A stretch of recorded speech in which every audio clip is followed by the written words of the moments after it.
তোমার নামে তো পুজো দিলাম দিলাম না? সাহেবকে তাড়াতাড়ি করে সুস্থ করে দিতে। মাকে তো বলা হয়েছে।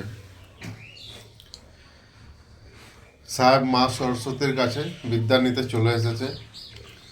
ওকে তো আগেই বিদ্যা নিতে হবে। না বিদ্যা নিলে এদিক ওদিক ঘুরবে, দুষ্টুমি করবে, সেটা তো আর হয় না। বিদ্যাটা ভালো করে নিতে আসছে। এই বাবু,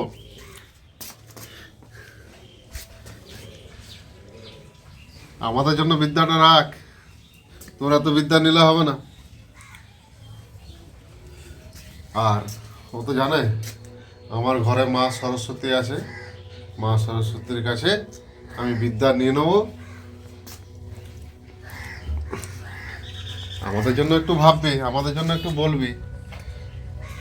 সাহেব বিদ্যা নেয় ঠিকই, কিন্তু বিদ্যা দিতে দিতে ঘুমিয়ে যায়, মানে ভেতরে ঢুকে বিদ্যাটা। তা এবারে শরীরটা একটু খারাপ বলে ও সেরকম, মানে কি বলবো, যেটা থাকে সেই স্পিরিটটা নেই ওর মধ্যে। চুপচাপ চুপচাপ হয়ে গেছে।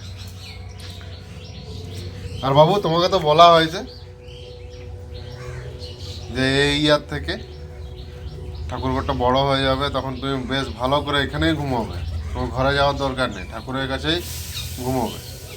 ভালো করে বিদ্যা বুদ্ধি যা যা নেওয়ার নিয়ে নেবে তুমি।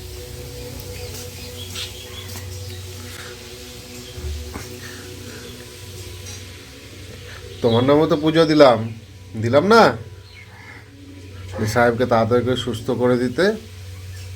মাকে তো বলা হয়েছে, দুটো মাকে বলা হয়েছে, তাই না? সাহেব অসুস্থ বলে একটু ওর মনটা অন্যরকম আছে। ঠিক চার্জ যেটা থাকে সেটা নেই। ওদিকে কি দেখছি? ও,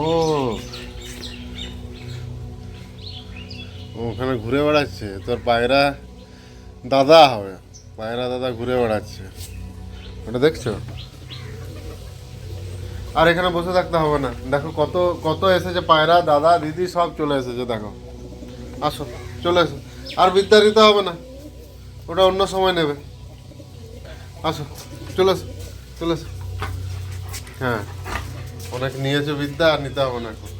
ওই তো পায়রা দিদি দাদাগুলো আছে, ওদের সাথে একটু খেলবি তো খেল গা। যা যা, একটু খেলু খেল করে না।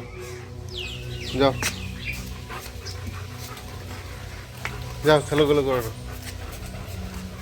উড়ে গেল তো, তোমাকে দেখে উড়ে গেল ওরা।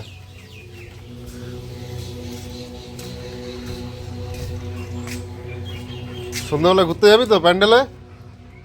ঠিক আছে, চল এইদিকে আয়, এদিকে আস। ওই দেখ পায়রা দাদা, দেখছিস তো তোর কাছেই বসে আছে, দেখ।